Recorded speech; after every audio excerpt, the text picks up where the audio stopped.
I'm not an interventional cardiologist, but I work very closely with our team. And it's such an exciting area as valve disease has evolved in the last 10 years or so here in the United States and earlier in Europe. But it's interesting in 2018 to think back 50 years as to where we were and where we've come and why this is an important 50th anniversary. So we'll talk about that. I have no relationships to disclose. But the reason for the 50th harkens back to this paper from Rosen and Wald in 1968. So this is the 50th anniversary of this very important paper, and that's why we're doing this in 2018. We still have 1 month to talk about this as an anniversary. This is the paper from Rosen and Wald that I grew up with. Many in the room did as well. It's only 3 or 4 pages. It's very pithy in typical Wald fashion. This is where Rosen and Wald talk about the grave prognosis that appears to accompany the onset of certain symptoms.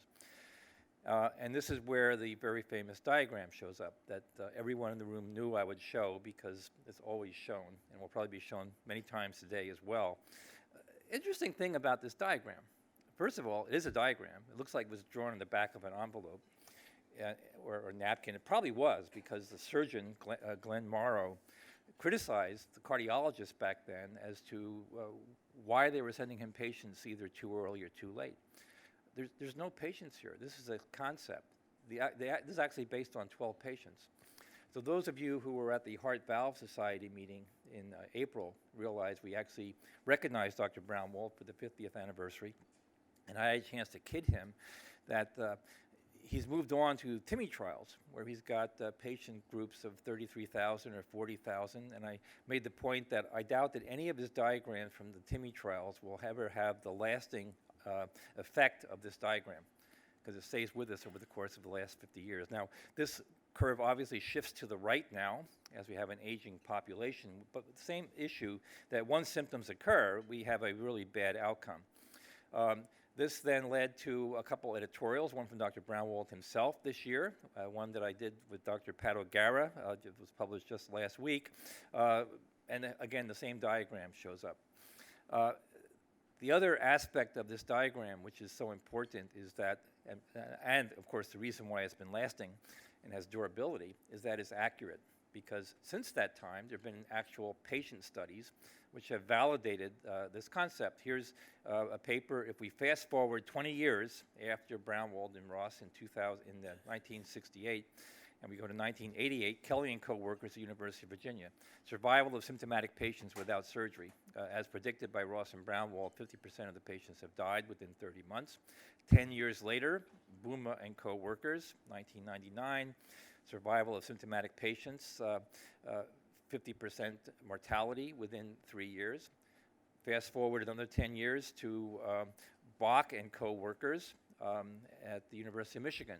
Symptomatic patients not having surgery. These are all pre-Tavern data, obviously, and one finds exactly the same finding. So the Ross and Wald issue appears to have stood the test of time. Symptomatic patients do not do well. That makes it very easy for a guidelines committee on both the US and Europe to have a class 1 indication. This is not class 1A. We will never have a prospective randomized trial based upon this experience where we randomize patients to nothing when they have symptoms. Easy to write the guideline. Easy for the fellows in the room when you take your board exam to get that question right. Check the box to replace the valve and move on to the next more difficult question. For you and I, it's less easy because we're dealing with real patients and trying to tease out what symptoms mean in patients. This is the bugaboo, what we do with valve disease. It's actually a very messy topic because symptoms are really hard to define. Patients don't like having symptoms. Teasing out shortness of breath is very, very difficult in patients who may actually have symptoms. And more importantly, with our aging and deconditioned population, what does shortness of breath really mean? No problem with recommending intervention when a patient with severe aortic stenosis develops shortness of breath. That's what we do. We replace the valve and ask questions later. But what do you do when you have a patient with mild aortic stenosis who's short of breath because of lifestyle issues, and 4 years later now has moderate aortic stenosis and is still a little short of breath, and 4 years after that now has severe aortic stenosis and is still a little short of breath. As that symptom become more severe, does the patient now have a cardiac aspect of this? Not so easy for you and me. The other issue are the asymptomatic patients. Here is a symptomatic group we saw earlier from Kelly and coworkers. They made the point that the asymptomatic patients, again predicted by Ross and Brown, will do well if we don't intervene. Very similar data from the Bach group that we looked at before from University of Michigan. The symptomatic patients doing poorly, but the asymptomatic patients following that natural history paradigm doing okay. That's a group we're a little bit nervous about. Have we identified who's truly asymptomatic, et cetera? But the asymptomatic patients now, we also have other things that have occurred in the last 50 years. I'm talking about progress that has occurred since 1968. We have imaging that's allowed us to study the natural history. This is going forward without me doing anything. Can we go back?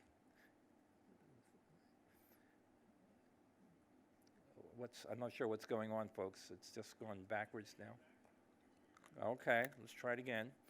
So we now have echocardiographic data, which allows us to study the natural history.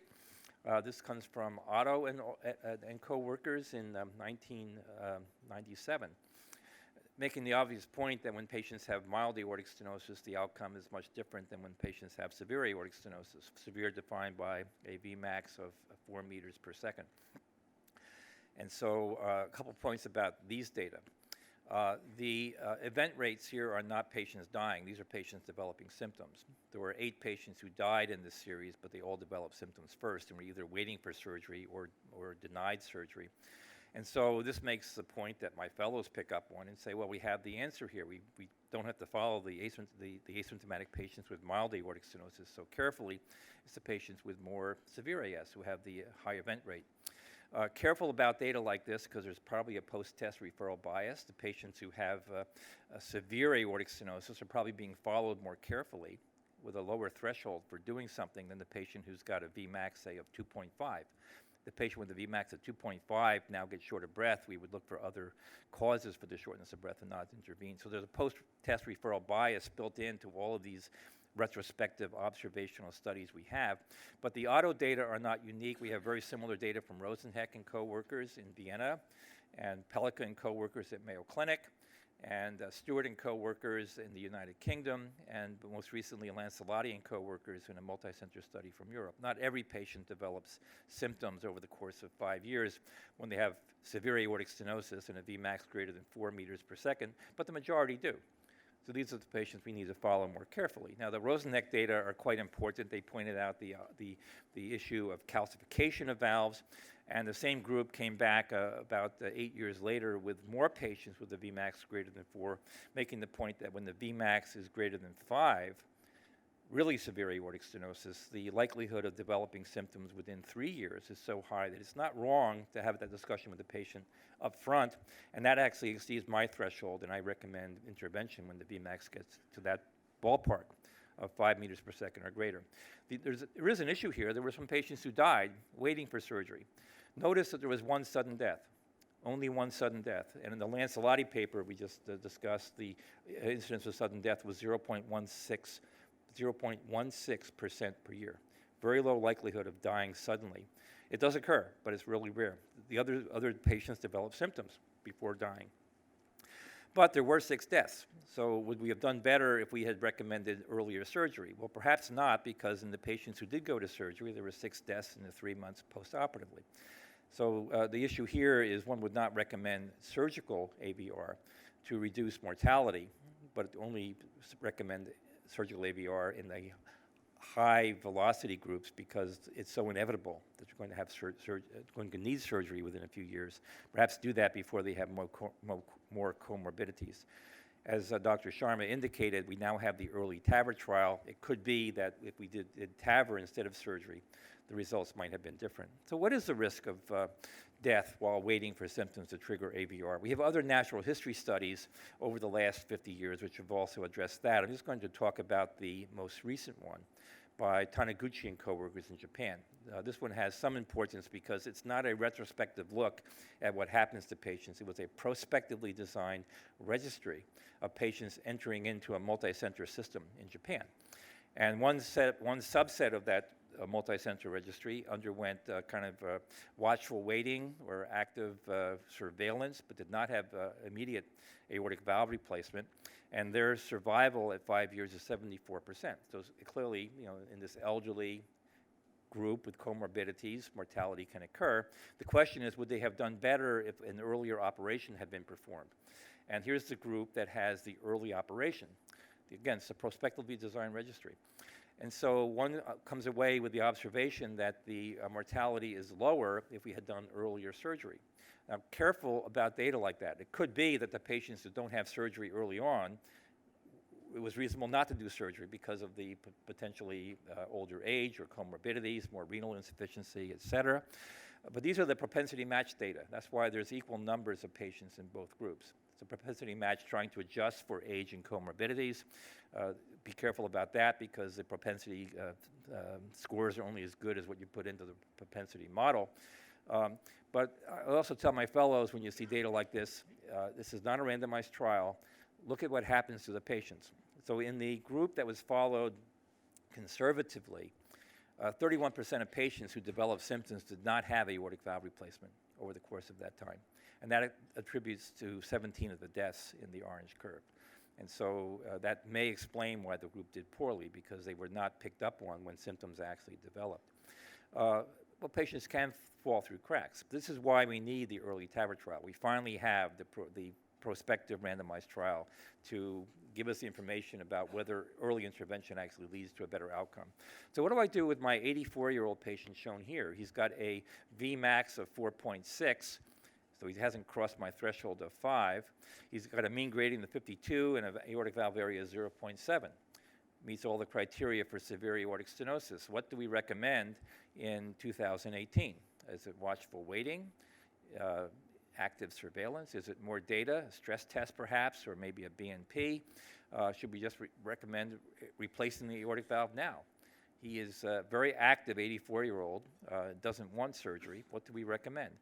Well, active waiting, watchful waiting, has a new connotation for you and me in 2018. Let's just wait till he has symptoms, because we've already seen that he will develop symptoms with a high likelihood over the next 5 years. Now he becomes a candidate for Tavern, which is what he wants. He'd rather have a transcatheter valve. And so there's this new connotation about what watchful waiting really means. And of course, we could also enroll him in a clinical trial now because of the early Tavern trial, which is actually what I would have recommended for this patient. Okay, what else have we learned in the last 50 years? Well, we now have biomarkers. BNP is the biomarker du jour. There'll be others in your future. Consider new biomarkers of fibrosis and inflammation and other indices of wall stress. This is probably the best BNP paper out there, which doesn't use our arbitrary cut points. It's developing a ratio of the patient's BNP divided by the maximum BNP expected for age and sex. They're making the point that BNP varies as a function of age and sex. So you get a ratio, the patient's BNP divided by the maximum expected for age and sex. You get a ratio. If it's less than 1, the patients do well. When it gets to be 2 or 3, the outcome is much worse. That's why that's built in as a 2A recommendation now in the European guidelines, when the BNP exceeds 3 times the upper limit of normal for age and sex. This is still a work in progress. It's not a done deal yet because other factors also influence BNP. Body mass index, ethnicity and race, because as you know, BNP is lower in African Americans. So we still need some work in that area. We also need some more work in the area of the pathophysiology of aortic stenosis. What we've learned in the last several decades is that this is not a passive wear and tear of the aortic valve. It's an active, inflammatory, proliferative lesion.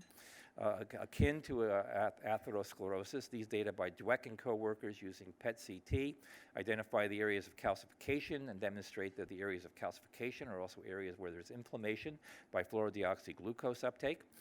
The areas of FDG uptake with time develop more calcification as well. This has been followed by data looking at the genetics of aortic stenosis, and we're learning more and more about this. A large GWAS study by Taniguchi and co-workers, initially in 4,500 individuals of European ancestry, but validated in about 35,000 others worldwide of a multi-ethnic diversity group, shows that there's a single SNP sitting on chromosome 6, which is in the locus of LPA, which is the gene that codes for the circulating levels of LP(a). LP(a) has now become one of the targets for our thinking about what's driving this, because the inflammatory process where phospholipids are hydrolyzed by phospholipase A2 into fatty acids and phosphatidylcholine leads to an inflammatory milieu. So this is all tying together with the inflammation. LP(a) is not affected by statins, which is perhaps why the statin trials have been negative, but perhaps other therapies in the future that would address LPA and other inflammatory substrates may lead to ability to alter the natural history. Something else which has come along in the last couple decades is the observation that aortic stenosis is a little more difficult than we originally thought. You could have low gradient aortic stenosis, in this case shown by Pibero, related to a patient who's got systolic dysfunction because of the afterload excess. This is where we do recommend dobutamine in the echo lab or the cath lab to sort out which patients have severe aortic stenosis versus a cardiomyopathy, assess contractile reserve. Even more difficult are the 30% or so of patients with severe aortic stenosis who do not have a low ejection fraction but have normal LV function and a low gradient. These are difficult patients to sort out. These patients may have severe hypertrophy and therefore a low end diastolic volume, which you see in elderly patients, particularly elderly women, which will lead to a normal EF but a low end diastolic volume translating into a low stroke volume. That's why you have the low flow. So we also need to assess the hypertension issue, because that could be an extra impedance to ejection. Treat hypertension, perform cardiac catheterization to verify the results of your echo exam. Is a valve calcified? Should we do advanced imaging, looking at global longitudinal strain or interstitial fibrosis, et cetera? What you and I need to be is instead probably are good doctors. What's our clinical gestalt? Do these patients appear to have truly severe aortic stenosis or not? The scenario used to be underdiagnosed and when unrecognized. I can think of patients where we missed this diagnosis 15 years ago or so. But now we run the risk of it being overdiagnosed, because almost every week in our cardiology literature we're seeing more and more data about this low flow, low gradient, normal ejection fraction group. I think we may be running the risk of overdiagnosing this as well. Finally, what's happened in the last couple decades are major advances in surgery. These are Medicare data before Tavern became commercially available in the United States, 2011. One finds tremendous reduction in mortality with 30 days of aortic valve replacement with surgery. Not because we're doing less surgery, we're doing more surgery. And this is important not only across the board for Medicare, but in the highest risk group, and the most rapidly rising number of patients in Medicare over the age of 85. And of course, now we have Tavern. I'm not going to belabor this point because you're so well aware of that. You'll have more data to discuss this morning. But in the United States now, we're doing more Tavern than we're doing SAVR. These are data just published online from the STS database. And this will continue to increase, obviously, for good reasons in the United States. What are the knowledge gaps we have with aortic stenosis despite the progress in 50 years? The symptomatic patient. Is that patient's symptoms cardiac or not? The asymptomatic patient. Is that patient truly asymptomatic? These are not easy. These are really difficult for us clinically. What are the mechanisms of inflammation and calcification? Is there a role for biomarkers? How accurately can we assess valve area, gradient, and flow? And what are the issues regarding ventricular vascular coupling? That's also something for us to unravel. And of course, the evolution of TAVR to lower risk patients, in which we need to address the issues of durability and pacemakers as we move to younger people. This is where the guidelines are trying desperately to keep up with this rapidly evolving field, and they're actually too slow to keep up. We need to get more rapid in our evolution of guidelines. Implementing guidelines are difficult. What does the patient want? Of course, the patients all want TAVR, but when do we withhold TAVR? In the lower risk patients or in the highest risk patients, where even replacing a valve is not going to lead to a better outcome because of the severe comorbidities. issues with bicuspid valves, issues with concomitant coronary disease, aging comorbidities, and then, very importantly, end-of-life palliative care and hospice care, which in some patients is the right answer to how to manage the patient, as opposed to replacing the valve because of their obviously issues regarding aging, dementia, and comorbidities. Local resources and expertise in echocardiography, valve intervention, and surgery. Wide heterogeneity in this country and across the world, and how good we are at assessing aortic stenosis, how good we are at intervening, and as Simon indicated, the debate now about how we assess quality and whether there are volume thresholds that we should be considering. I'm going to conclude with one further anniversary. This is the 60th anniversary of the seminal paper by Paul Wood, the preeminent cardiologist of his era in London. I grew up with this paper also. I think most of the young people in the audience never saw this one. It's worth reading. It's Paul Woodian. It's got great text.